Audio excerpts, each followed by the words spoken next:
A very good evening and welcome to this NDLA Club's 13th global event. I'm Dr. Vignesh. I'm part of the National Digital Library of India team. As you are aware, NDLI hosts over 8 crore knowledge resources in almost all the domains of education and research. And today we have over 2,792 NDLA clubs spread across the country, and the number is increasing every day.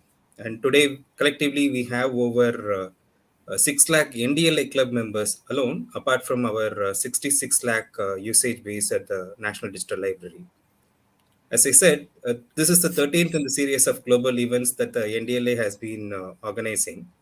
And today, we have gathered to listen to our expert speaker, Dr. Yudhishthra Shabru, who is the scientist D and a cybersecurity expert at the Computer Emergency Response Team, India, which is one of the key nodal agencies entrusted with the responsibility of securing the digital assets of this country. And today he is going to talk to us on this very important topic of cyber security attacks and how to protect yourself. And without taking much time, now I'd like to request Professor Partha Pradeep Chakrabarti, who is the principal investigator of this National Digital Library of India, and also this is his brainchild initiative. So now I would like to request Professor Chakrabarti to take it forward. Over to Professor Chakrabarti. Thank you, Dr. Vignesh. Welcome, Dr. Sapru. And it is a very topical time when we are discussing a nationwide awareness at various levels of what we call cyber hygiene. That means, how am I going to protect myself against cyber attacks?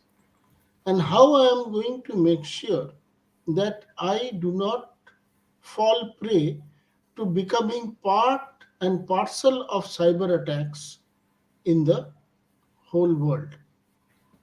We have an expert here, Dr. Yudhishthira Sapru, who is working, as Dr. Vignesh mentioned, a scientist D in the Indian Computer Emergency Response Team, CERTIN, Ministry of Electronics and IT, Government of India. He has more than 17 years of experience in consulting, cybersecurity, managing SOC operations, and program management. He has vast experience in project implementation and has been associated in more than 80 projects in various capacities for both government and MNC organizations. He is a certified cyber incident handler. He has also been certified by Kaspersky, IBM, PMI USA, UN, APCICT, and University of Cambridge. He is currently handling various teams at CERTIN and dealing with matters on national security. He has received awards and accolades from various organizations for his work.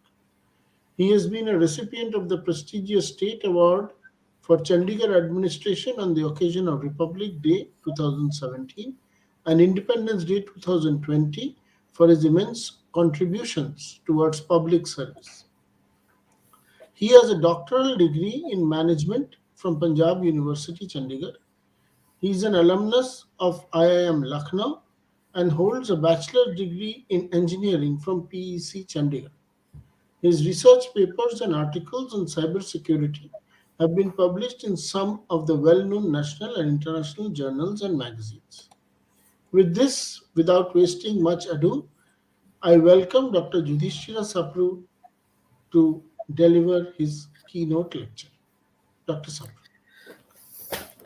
So, very good evening to everybody. And I would first of all like to thank Professor Chakrabarti for having been agreed to be the moderator for this session. And I would also like to thank NDLI and Dr. Vignesh for inviting me on this lecture.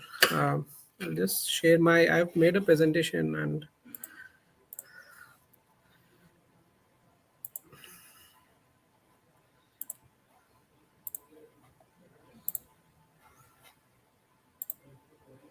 um, uh, Is the slide visible? Yes, yes, Dr. Sabru. We can see the presentation. Yeah. Okay. Thank you. So, yes, cybersecurity is a very important topic. And now the technology has grown over the years. And earlier, only a few people would have a desktop at their homes. Now, everybody is carrying a mobile in their hand. So, technology is helping us. 5G is coming, IoT devices are being used.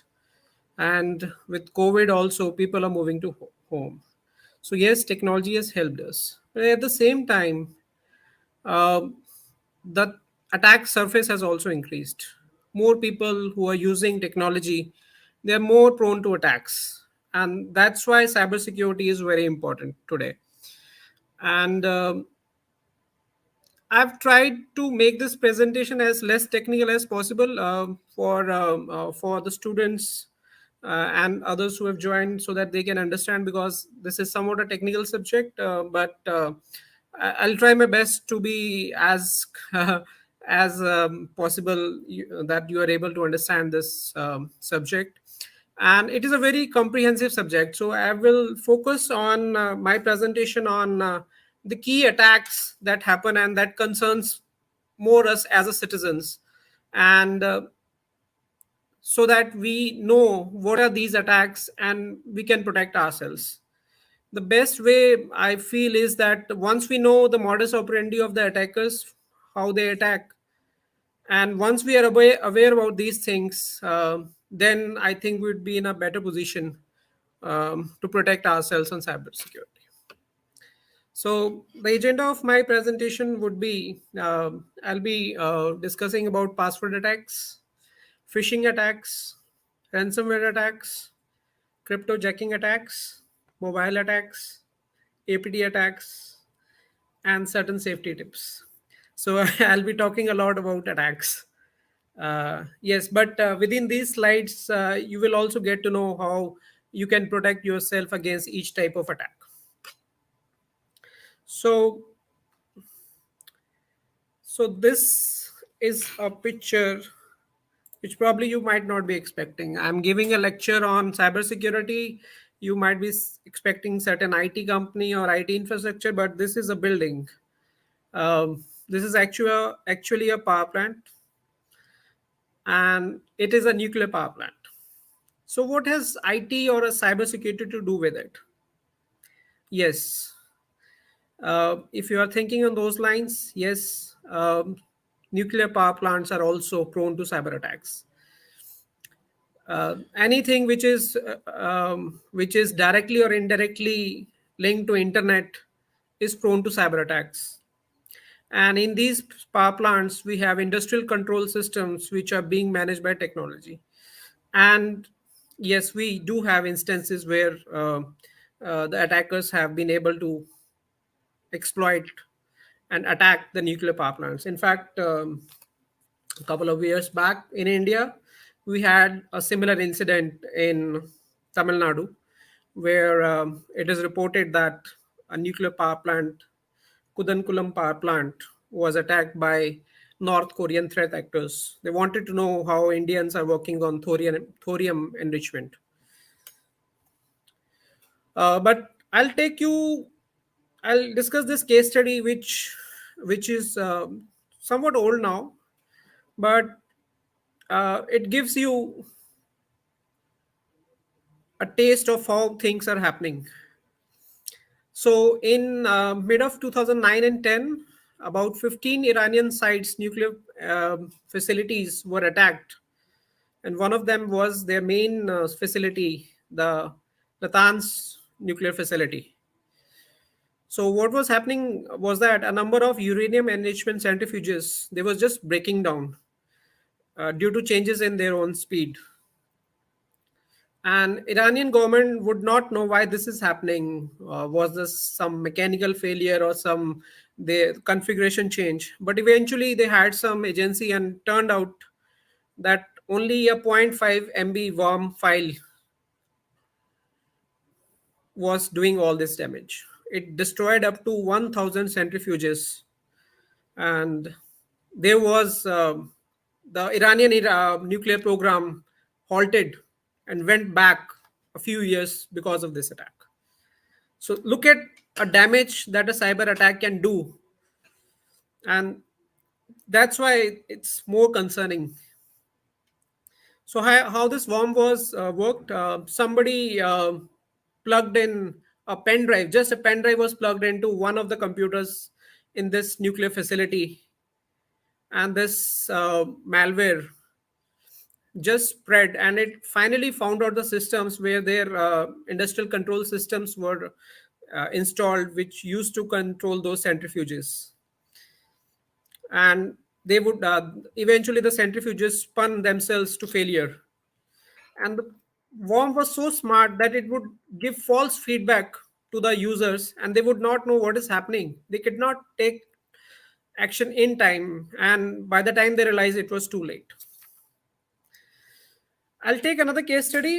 This one is fairly recent. It happened last year. Again, non-IT stuff. There was an attack on oil gas pipeline in eastern USA. This pipeline was used to move petrol and jet fuel across the eastern coast of USA. So on 6th of May last year, yes, the attackers launched a ransomware attack on this pipeline, and they also stole 100 GB of data, and they infected the billing system. In this case, their operational systems were not impacted, but their billing system was impacted. And because the billing systems were not working, they stopped their pipeline. And eventually, next day only, the company paid 75 bitcoins in ransomware. And the matter got worse, and it was only on 12th of May, after 5 days, that the pipeline restarted. And as you can see in the last point, it led to high increase in gasoline prices across the country, and 10,000 plus stations were even without petrol even on 18th May. This is the timeline of that attack. And the president of USA declared the state of emergency on 9th of May. And look at the damage the cyber attacks do these days. And eventually FBI was involved, and it's a very rare instance that a majority of ransom that was paid, that was recovered. I'll dwell upon in detail what are ransomware attacks in my further slides. But now, what would have happened? In the Iranian case, certain person plugged in the pen drive. Here, it was just the attackers gained an access to a VPN account password of one of the employees. A VPN account password is used by employees to work from their home, so that during the COVID time, they can access the systems. This account was no longer active. It was active, but it was not in use. And incidentally, the employee was using the same password elsewhere, and they got this password from the dark web. Dark web is actually a black version of our internet. Dark web is used for all illegal transactions, for kidnappings, smuggling, weapons, and all these malwares. They are traded on dark web. They found the password on the dark web. And just a single account breach led to a state of emergency in US. So what is common in these two case studies? In both the case studies, common thing is that at the end of day, there was some human error that was caused, and which led to such big attacks. In the case of Iran, there are multiple theories that go. They spied on the scientists, and they infected their home machines, and some Iranian scientists would have plugged pen drive at his home, which was then infected by worm, and again plugged that same pen drive into that Iranian facility. They might have used some spy as an Iranian scientist, or there is another theory that they just dropped a pen drive outside the campus, and somebody would have picked it and plugged into some computer. A fairly common scenario. What would you do? Let's say you just find a pen drive outside your house. Your first reaction would be that I'll just plug into the pen drive and see whose pen drive is this, what is the data, and such mistakes we human makes. And in the case of this colonial pipeline, he used a common password to some other account, right? Okay, I'll show you a few logos of certain companies, and I'm sure you would have known these companies. You would know these companies: Airtel, MobiQuick, Air India, Facebook, Big Basket, Unacademy, JustPay, and Domino's Pizza. So, is there anything common in these organizations? Yes, they have a good customer base in India. The common thing with these organizations is they were victims of data breaches in past year and a half. It's so common. And in a breach, your personal details are stolen, and they are traded on dark web for money. And people who have malicious intentions, they buy those stolen data. And even advertisement companies, they are willing to buy those stolen data. My next slide will open your eyes. What amount of data was stolen? Airtel, 2.5 million records. MobiQuick, 3.5 million records. And it is Big Basket, 20 million records. What is stolen? My name, my email address, my passport details, my credit card data. Everything is stolen. So it is already there with the attackers. So I have a very big reason to worry. So what should I do?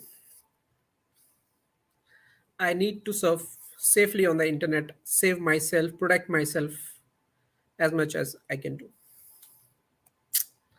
So I'll start with password attacks, and these are fairly common attacks, but very relevant. We are very easily compromised. So these are certain types of password attacks. I'll touch upon each of these.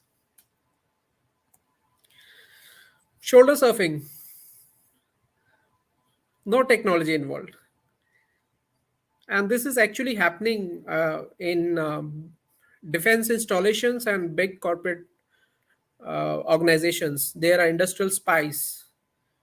Some important person, he's keying into his password, and somebody just behind the shoulders looks what is the password. You may laugh at it, but it is happening. Again, something which you will laugh at. There are organizations who specialize in finding the passwords and other information in your garbage bags, in your dustbins. They are looking for passwords, the calendars, the reports, credit card receipts, some printed emails, other important informations.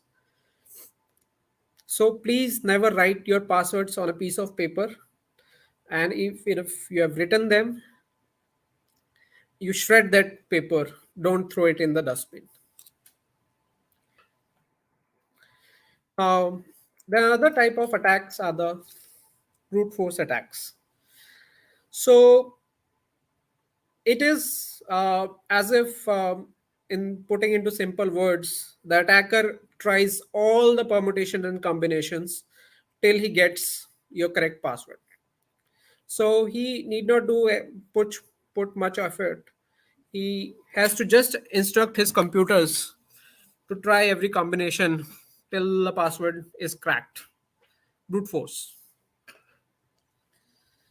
So now I would like to say that the smaller the password, very easily it can be cracked. Longer the password, it would take time.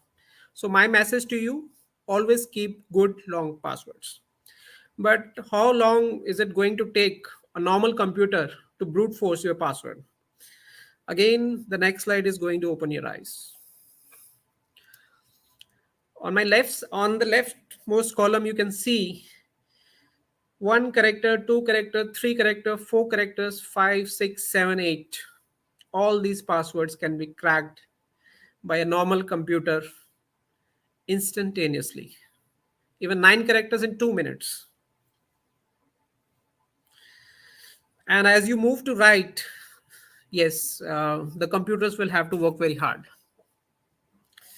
And if you have a 10 character password which has at least one uppercase, one number, and one symbol, a normal computer would take about 5 years to crack. And this should be your target. So, my message to you, have good and complex passwords. Don't be lazy in setting your passwords, because I've already explained to you what lenient passwords, lazy passwords can result into. Right? So, I'll move forward to dictionary attacks. So, it's an extension of a brute force attack. And rather than trying all the permutations and combinations, the attackers are somewhat smart. What will they do? They have a dictionary of common passwords which people use. What are those common passwords? Password. Welcome 123, India, my date of birth, Independence Day, 15th August 1947. Very easy to crack. And mind you, these dictionaries also contain the passwords which are leaked in breaches of Airtel, Air India, and Domino's. They have a good database and they are even smarter. So they also try a little deviation of passwords like password one, capital password. They will also have there in dictionary, one password and pass X word. So these type of combinations, they are also stored. So please, now you are aware that these type of attacks are also possible. So before I get to the next category of password attack, I will just try to explain to you that how passwords are actually stored on good websites. Let's say Google, Gmail, how they store. So let's say to understand that, I have to explain you how hashing works. So hashing is a mathematical operation which generates a fingerprint, sort of a fingerprint for each of the input that is given to it. So if I give it an input, I love India, and if I put it to the hashing algorithm, it will generate a unique string of 10s, which can be represented as I've shown in this diagram. So the beauty of hashing algorithm is every time I input I love India, the same password hash fingerprint will be generated. But if I do a very minor change, let's say in this I love India, I just make the first I small, the password will change dramatically. It would not be very close to the existing password. It would change dramatically. That's the beauty of hashing algorithm. Another beauty, if I somehow able to get the hash, I cannot reverse back to the password. So if I know the hash is AEF1QWER, I cannot generate I love India password from that. So that's the beauty of hashing algorithm.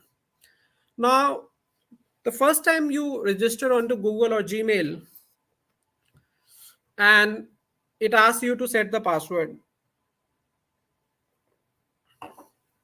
So let's say I use the password I love India. So the Google is not going to store my password I love India. Very strange. It is only going to store my hash, the hash of I love India. That's only stored. So even if that password, Google's database is stolen, they would not know what my password is. So next time when I again come to Google, I am again asked to enter I love India. Then Google will again generate a hash and compare it with the existing hash that is stored. And since a same password always generate the same hash, so I'm allowed an access. So this is how hashing works. And this is how mostly good websites, they store your password. So if you are developing certain website, please ensure you don't store the passwords you only store the hashes. But we have very smart attackers. They also are not going to convert every time the password and generate its hash and finding it in a dictionary. They have a dictionary of hashes also. They've stored all the hashes of the passwords that are commonly used. It runs into millions and billions. So this is a rainbow table attack. So even hash passwords are not that safe. So now the only thing remains here is that you need to have a very unique password which is rarely used, and you should often change your passwords. It's a very simple thing, but somehow we people are, we tend to be lazy. We don't use complex passwords. We say that it is very difficult to memorize what the password is. So I'll explain an easy way to generate good passwords which you can memorize, and this is called passphrases. So I'll take an example and identify certain sentence words from a book or from something of your prayer or some movie, and identify certain sentence. Like I've done that for the Salman Khan fans. They would have heard this dialogue. एक बार जो मैंने commitment कर दी फिर मैं अपने आप की भी नहीं सुनता. So this is a phrase. So to generate a password, what I'll do, I'll just take the first character of each of the words. So this is a phrase which I can generate. EBJMCKY, first characters of each of the words of the phrase. Then I can do a little more tweaking. What I can do, I can make my first character as uppercase. M, I can rotate 90 degrees. In the sentence space where I can add dollars, instead of A, I can add at the rates. S, I can write as 5. This password, the attacker is not going to find in his rainbow table or a dictionary.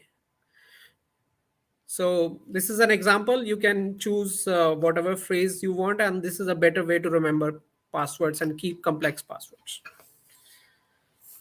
So next, sniffing. This is somewhat technical, and sniffing, it simply means if you are communicating on the internet, the techie can just sniff whatever information you are sending or receiving on the internet. He can sniff all the communication if your communication is not secured. So even if you are passing your passwords, credit card details, these are being sniffed. These can be sniffed by an attacker. So how to safely and securely access internet? That my next slide will tell. So I think some of you might have heard of HTTPS. HTTPS would be like if you access some website, like I've shown, youtube.com, HTTPS www.youtube.com. This HTTPS means that this website is secured. S, mind you, HTTP does not specify that it is secured. Only HTTPS with an S specifies it is secured. So whichever website supports HTTPS, it means that there are two things. It means that all the data that you communicate with this website, let's say youtube.com, it's encrypted. Nobody can see your passwords or credit card details. First. Second, it also certifies that it is actually youtube.com. So some people may create a fake website, but that certificate of youtube.com can only be verified with this HTTPS. So how do you identify if any website is secured? Yeah, I have used a Chrome browser example, and I have entered youtube.com. Yes. Can you see this lock? This means that this website is secured. Right? It supports HTTPS, but in a layman's language, this website is fairly support. I should be comfortable doing transactions on these websites. All the banking websites which you access should have a lock in the browser. Other browsers also have similar symbols, and you can easily see that. Now, if you click on this lock button, it will show this pop-up. It will tell this connection is secure, that I have already told you, and the certificate is valid. Certificate means that it has been certified by some government organization that I have issued this certificate to youtube.com, and it is actually youtube.com, not a fake website. Right? Now, how does a non-secure website looks? Yes. This is a website which I use in my hometown to make bill payments of electricity and water. This website is not secure. And what Chrome is saying, it is not showing a lock. As you can read, not secure. And there is an exclamation triangle mark. So here, how you can identify these, that this website is not secure and I have to be somewhat safe. Okay, I've talked about a lot of things, but I've not talked about virus, worms, trojans. So there is a specialized category of malware, which we call as keyloggers.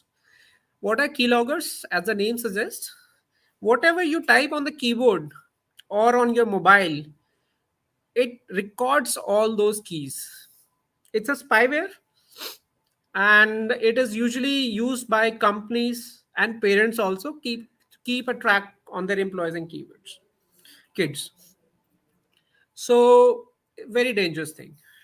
You just cannot get saved from this, even if you have a very strong password, but you are actually typing in the password and some attacker would know that what password you are typing, right? So I would advise, don't go to wrong websites. Keep very safe. It is only at these wrong sites, websites, or cheap websites or malicious websites that when you go to those websites, the malware gets downloaded onto your computer, and in this case, a keylogger can also be downloaded onto your computer. But there is a way to save from these keyloggers also. Multi-factor authentication. So in cybersecurity, there are many ways to authenticate yourself, but there are broadly three ways in which you can authenticate yourself. In the middle, you can see something you know. It is like a password that you know, that you only know, it's on your brain. Or it could be a ATM PIN card that only you know, right? So this is one factor of authentication. On the second side, on the right side is something you are. It is like your fingerprints. It is actually you are. And on the leftmost side, something you have. Something you have, like I have an ATM card. This is I possess this card. So multi-factor authentication says that you need to use at least two factors of authentication to log into some system. So if I go to an ATM, I need two factors. One, something I know, my PIN, and something I have, my ATM card, right? And another example of two-factor authentication, I go to a website, on a banking website. First, it's asked me to enter a password. I enter the password. This is something I know. Then it asks me to enter an OTP also. The OTP can only come on my mobile. So something I have. So please try to use at least two-factor authentication, right? So I'm through with password attacks, and now I come on to phishing attacks, which are more prevalent, more dangerous, and these attacks we are facing in a day-to-day life. In fact, there is a survey which says that even close to 90% organizations, they say that we have been victims of phishing attacks, and this is a very recent survey. So what is phishing? Phishing is an attack technique in which an attacker sends an email or provides a link falsely claiming to be a legitimate website. Let's say you get an email, and it is from icicibank.com, and it says, sir, um, we need to verify your account. Please click on the link below. If you don't click, your account will be deactivated tomorrow. What will you do? You will just click the link, and a replica fake website of icicibank.com opens, and you fill in their details, and that details are being captured by the attacker, and you are compromised. I'll explain this phishing through a diagram which I have made. Step one, the attacker creates a phishing website. Let's say it is an exact replica of ICICI.com, ICICIbank.com. And if he's more smarter, then he can create that website as ICICIbank.co.in. So even if you read on the URL, you would not know that it is actual ICICI Bank website or not. Second, he will send an malicious email to you that that you need, which contains a link for you to click. And once you click on that link, obviously you will not go to the actual website, you'll go to the phishing website,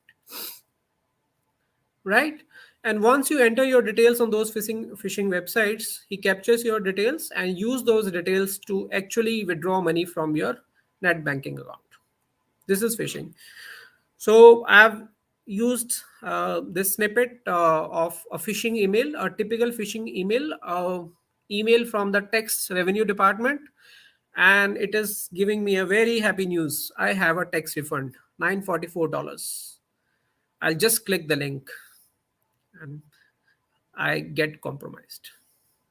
These people are very smart. They phrase very good emails.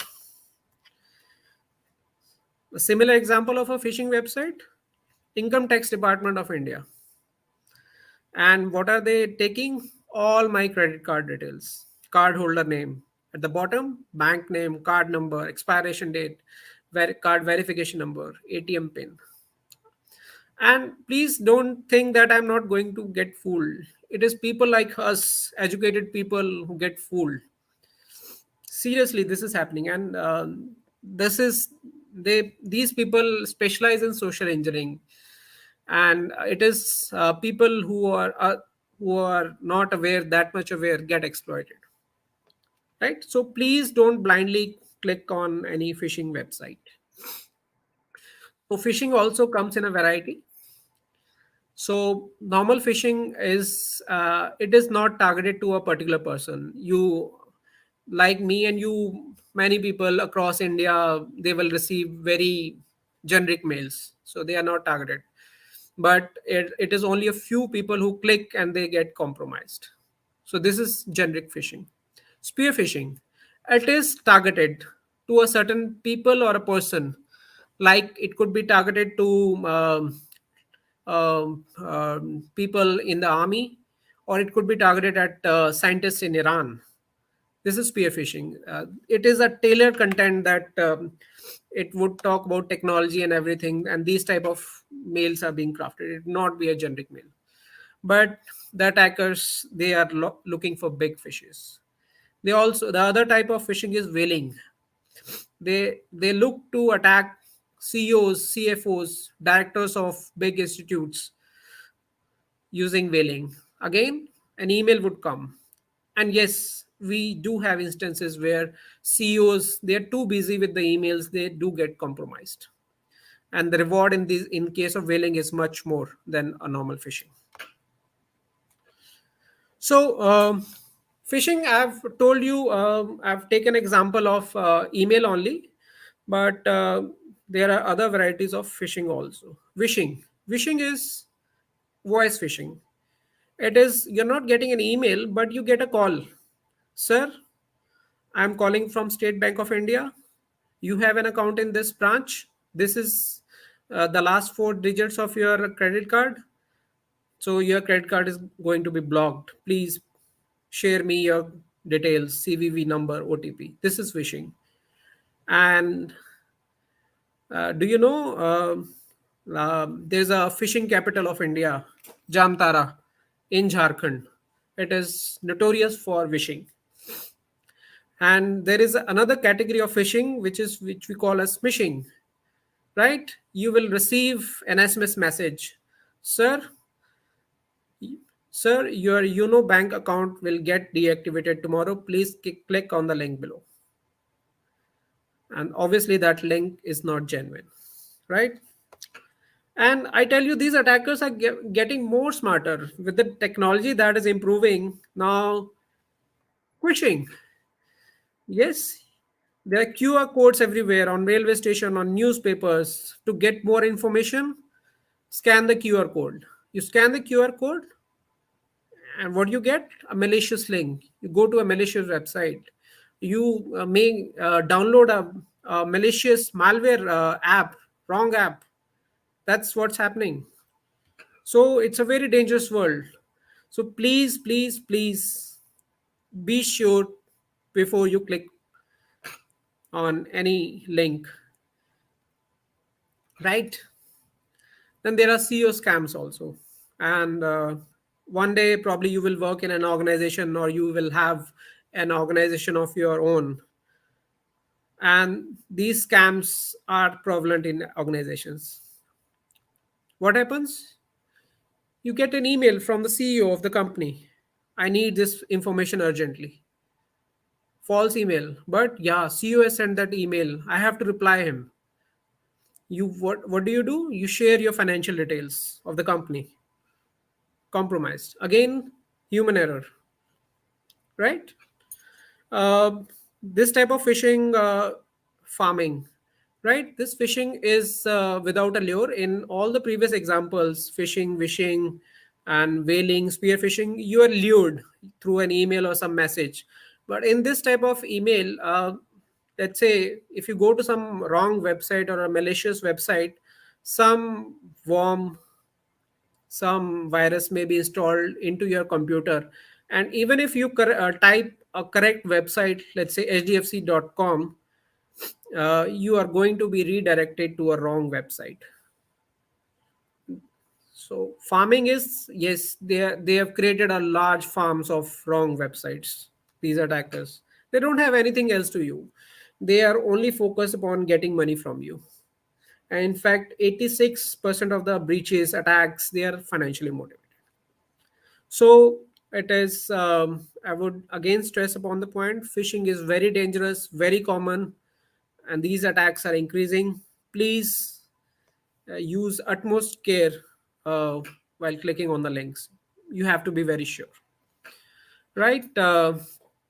So I've covered password attacks and phishing attacks. And another category of attacks which have become very popular are the ransomware attacks. Earlier, kidnappers would seek ransom by kidnapping kids from their parents. They would kidnap executives of the company. They will seek firauti from the company. Now, they are seeking ransom from people like us, from big companies.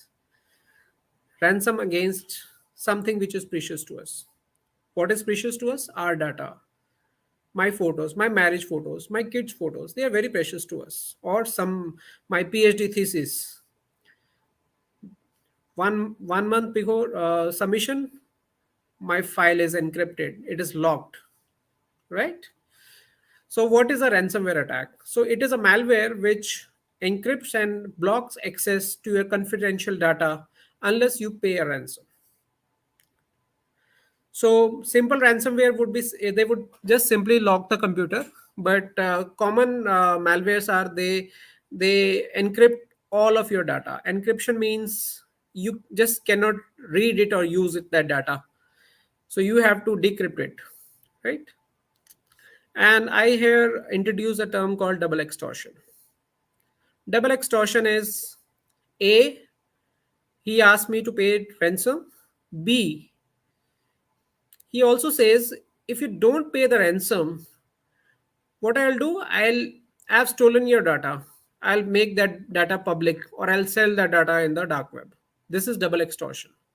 And in the Colonial Pipeline case study, which I had at the start of the presentation, it was a case of double extortion. They stole 100 GBs of data, and they informed the company, if you don't pay the ransom, we will leak that data into the public. Now we are also witnessing triple extortion. What the attackers would do, they will say, they will go to my clients that yes, I've stolen this data from XYZ company and I've sought ransom from them. Ask them to pay ransom on time or your data will also be leaked. This is triple extortion. Look at the way this technology is involved, right? And yes, big organizations, people who are in need of data, they are paying the ransoms, and that's what's jacking up of cryptocurrencies.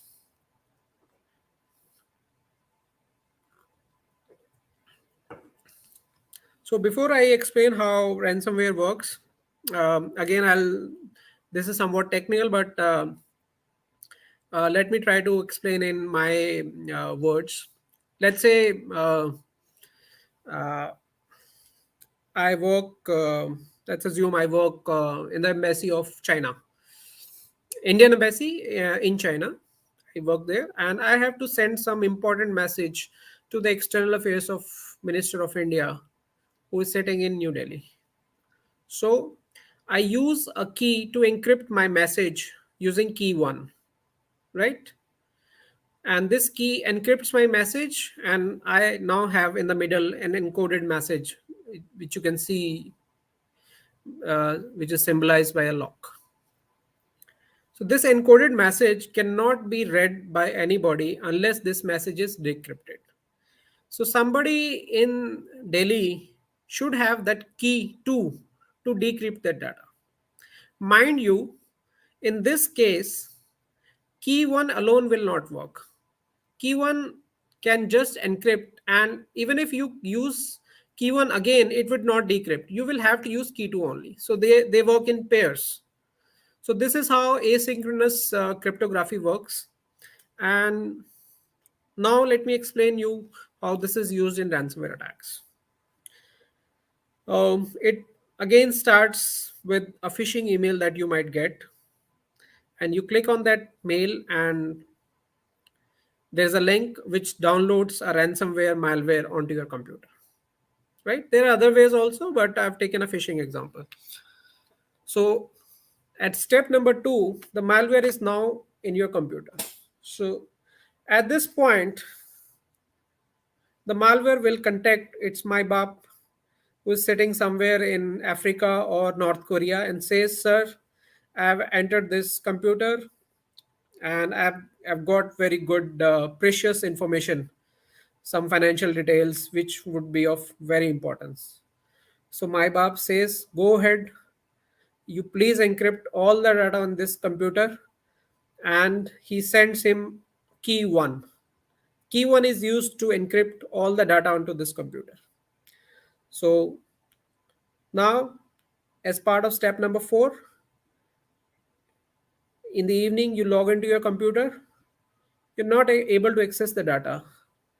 You're not able to log in. Even if you click on the photo or some important your Excel sheet, the data is logged. Instead, you are shown a very beautiful message.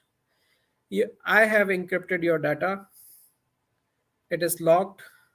You need to pay X number of Bitcoins. Only after you pay those Bitcoins, I will unlock your data. And this is an address, and these are multiple ways to pay those Bitcoins. And please pay data in time or I will leak your data on the dark web. Double extortion. And eventually people have to pay that ransom.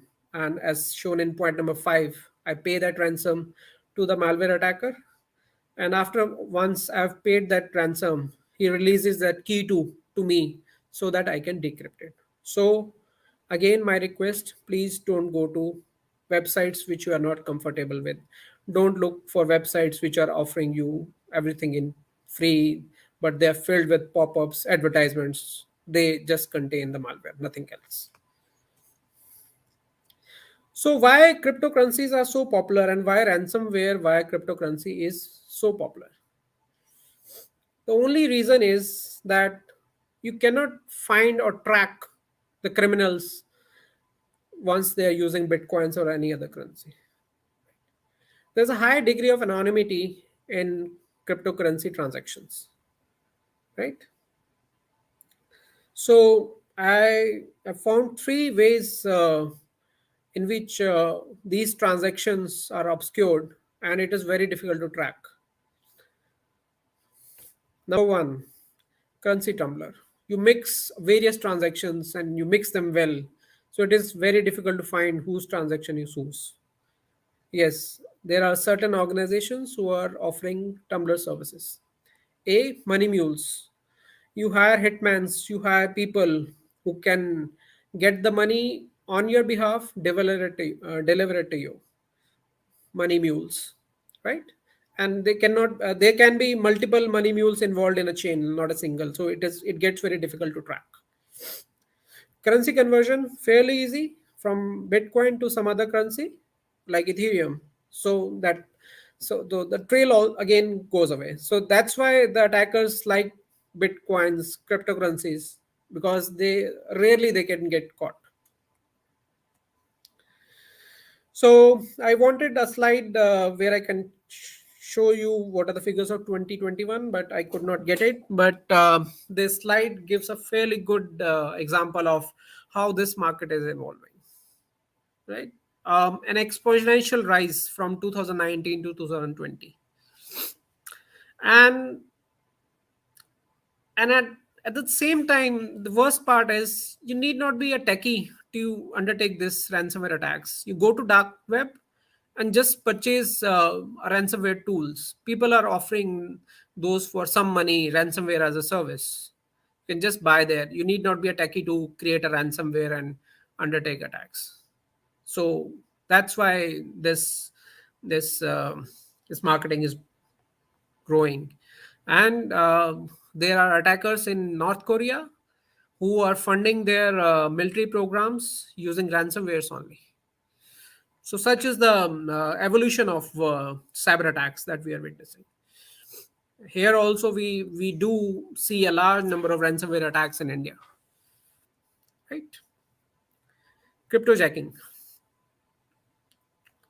So before I tell you, I've taken cryptojacking because cryptocurrencies have become a fairly common trend these days.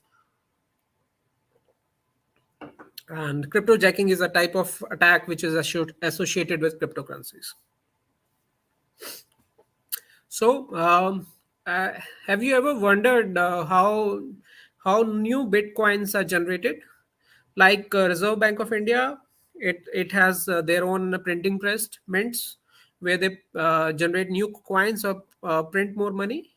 Is there somebody who's sitting at the top who is generating bitcoins? No, there is no Reserve Bank of India like thing in bitcoins. I've taken bitcoins. This is what is happening in bitcoin. So I'll explain how bitcoins are mined. Of other currencies, there may be other mechanisms. So in bitcoins, there's a process of validating cryptocurrency transactions. Let's say there are about 10,000 transactions which have happened. So there is a mathematical problem which is to be solved in order to validate those transactions, right? So you need computers to solve that difficult problem, and the first person who solves that problem gets a financial reward of certain bitcoins. Currently in 2022, for every transaction, that person gets 6.25 bitcoins. This is about if I'm not wrong, about 1.75 crores. And this is happening every 10 minutes. So rewarding. So this is the way bitcoins are getting generated. So this figure of 6.25 would be about 3.125. It will half. This reward would be halved after some years. And 2 years back, it was 12.5. The reward was much higher. So, as I told you, these problems or this mining is not an easy task. You need a large number of computers. You need a large number of energy to undertake to solve these problems. And you have to be the first one to solve this problem because only one person gets a reward every 10 minutes, right? So people have big farms. As you can see in this slide, there are big farmhouses where a data center only purpose is to do mining, nothing else, right? As you can see in this slide on the right, these are all integrated chips which are deployed only to solve the mining problem, so that I'm able to solve the mining problem first. But this is a huge investment. Anybody cannot just set up this farm. It has to be provided by power, and you are not assured of the rewards also. Now I come to cryptojacking. Now, why to hire such a farmhouse when there are people like me who are owning a mobile phone, and a mobile phone has is having a good enough processing power also. So yes, what do they do? They, without my information, they install some malware into my mobile and use its processing power to do the mining. Do I have to do I have to be concerned about it? Yes. A, some malware is there in my mobile. B, it is making my mobile slow. So I will just through this diagram try to explain how cryptojacking works. So the attacker, what it does, it goes to a website and installs some malware onto it. It could be a popular website like say youtube.com. So once you go to youtube.com or some other website, that script gets installed into your computer or Chrome browser. Now, even if you are not directly working on your laptop and you are doing something else, but your laptop is on, that browser would be doing mining on the behalf of the attacker. And if the attacker is able to solve the problem using multiple computers which have been hacked, he can get the Bitcoin rewards. This is how cryptojacking works. Interesting, very interesting. And you just see that how these people have become smarter. They are using blockchain technology, cryptocurrencies, AI and ML. These are not for people like us only. They are also using these technologies, right? So mobile attacks, I think yes, I have few minutes. Yeah, the numbers of attacks using mobile phones is immense. Same attacks as you have on your computers, you can have on the mobiles. It is not that I'm using an Android phone or an iOS phone. No, nothing of that sort. If they are as vulnerable as our Windows desktops, right? So I'll not go into details of these mobile attacks, but just have a look at this image. This is called juice jacking. What happens? You go to an airport, you need to charge your mobile. Just uh, input your data cable into a multi-socket charger, right? Fairly simple. A data cable is there, so why not an attacker can have his system in place and just transfer all the data which is there on your mobile and transfer the data, or even if he wants, he can install some malware onto your mobile also. Yes, that's happening, right? So please, my request, these type of attacks are not fairly common, but please avoid using data charging points, but you can use the power sockets, obviously. Yes. Bluetooth attacks, various type of Bluetooth attacks are there. Given the time now I have, I will not go into details, but the message I want to convey is please, please, please uh, don't keep your Bluetooth on unless you really need to transfer data, right? That's my message. Wi-Fi attacks, right? Public Wi-Fi hotspots, fairly common. I go to an airport, open my mobile, there is an Wi-Fi SSID free airport. I just go into it and start accessing, right? What the attackers would do, they will install a twin of that Wi-Fi router just around that main router. Same SSID, free airport. And in this case, all of your information that you are surfing is accessible to the attacker. So, so this is one example. There are multiple Wi-Fi attacks. My personal advice to you: please avoid public Wi-Fi's as much as possible, even if they are free. Right? Dr. So, Sabru, yes, sir. so we have another 10 minutes here total, so maybe you can quickly Right. cover. Ajay, we have 10 minutes. Right. Thank you. We can take few questions also, so maybe you can. Okay, I'll just okay, I'll skip this APT attacks also.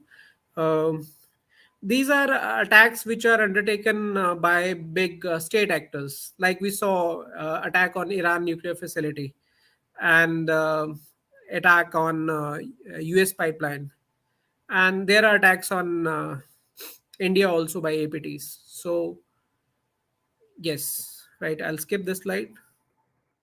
So APTs, in simple words, these are big groups whose only aim is to exploit countries like an APT in Pakistan would be more interested in country like India. It would try to exploit. It would undertake attacks on Indian military installations. They would try to get uh, information through phishing emails on the movement of troops. That's how lethal it is. And the beauty about APTs is that they work so much in the background that it they may be into your system for years and you would not know. They may be, they as I speak, might be into my computer and I would not know.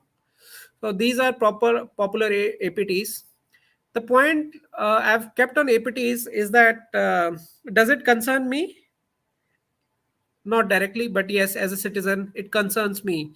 When a APT is sitting in China, when our soldiers are having a standoff in Ladakh, and APT sitting in China brings down uh, uh, Western grid in Mumbai, and there is no power in stock exchanges. Trains stop running, offices they're without power. At least there are certain reports which claim that there was actually an attack on the Mumbai grid in 2020, but these claims are not verified. Right. So I come to my last slide.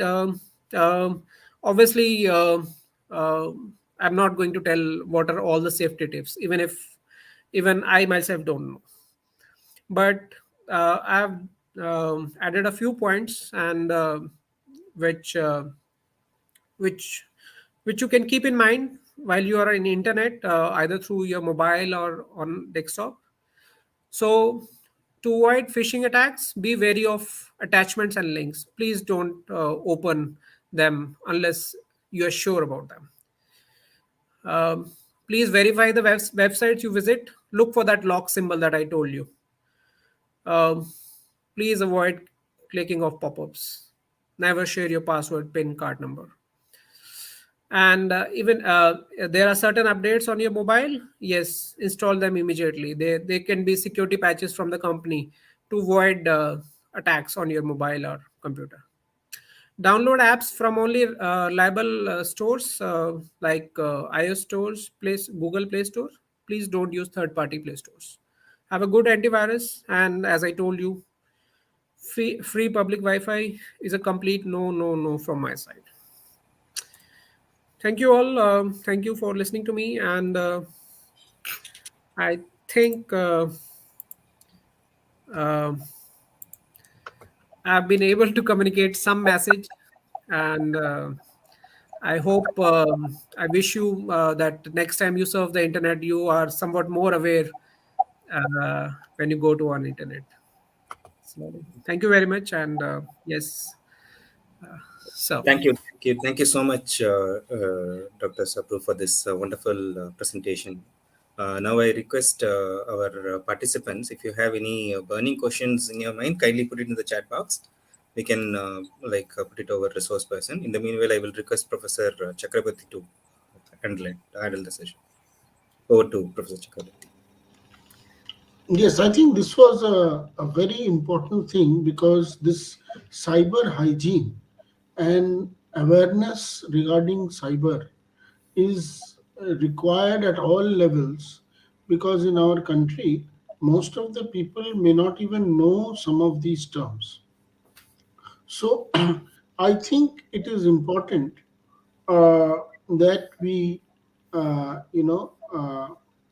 spread this awareness, number one. And there will be many questions from the student team here. So I will request Dr. Vignesh to start asking these questions. Sure. So already there are a few questions that have come up. Yeah, I think that will be a lot of interest has come up. So Sure. So there is a question from Mr. Reyes. He has requested, what is dark web and how do we get into it? So that is his question. Okay. I would not recommend going to dark web. It is illegal, and dark web is an altogether a replica of internet, but a black internet. So we have a Google here, so we can access common websites, banks, websites, anything which we think.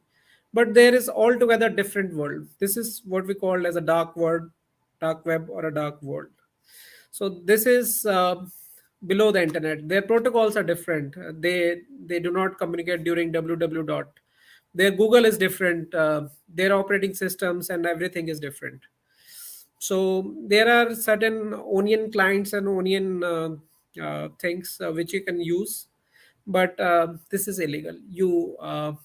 Uh, my advice is not only criminals are there, even law enforcement agencies, they are also on the dark web to find out who is undertaking those wrong activities. So please avoid dark web. Sure. So the next question is from Mr. Rajeshwar, and also a lot of people have asked a similar question like this. How do I know whether my laptop or a computer or a mobile phone is compromised? Uh, at times it becomes very difficult. If it is an APT involved, you would not know. That's why big companies are facing so much compromises. But yes, you can run antivirus software every time. Spyware you can install. Windows comes with an inbuilt uh, antivirus, anti-malware thing. You can occasionally run those, and known virus will usually get caught. Yes.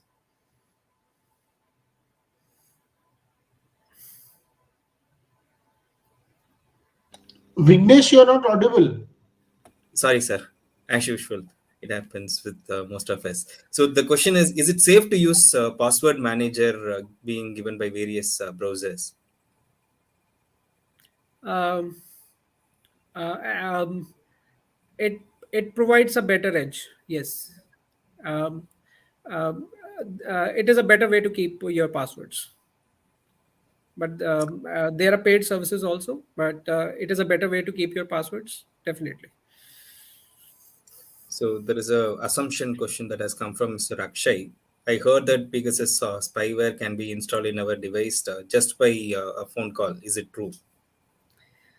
I have also heard of this. I'm not sure about Pegasus, but the kind of malware that we see, they are so stealthy. They would not even not reside on your machine. They will just work on the memory. They will clean all their traces, all the events which are generated by the computer. They will revert back to the original position, and you would never know that there was a malware anytime in your computer. They will cover all their tracks. That usually happens, and that's APT is specialized in these things. So there is a question from Mr. Monotosh Murmu. How to secure IP address or public IP address? That's his question. um, no, a public IP address is meant to be public. Yes, it has to be exposed on internet. um, there are technical ways to protect your public IP address. Obviously, there would be something installed on your public IP address. There can be firewalls you can install to protect your uh, websites which are Sure. exposed on the public. The next question is from Mr. Sayantan Sarkar. His question is, what is zero-day vulnerability? It's a very good question and it is very relevant. A zero-day vulnerability is that, let's say there is some vulnerability in an Android phone, and which even the makers of Android do not know. Only the attacker knows, right?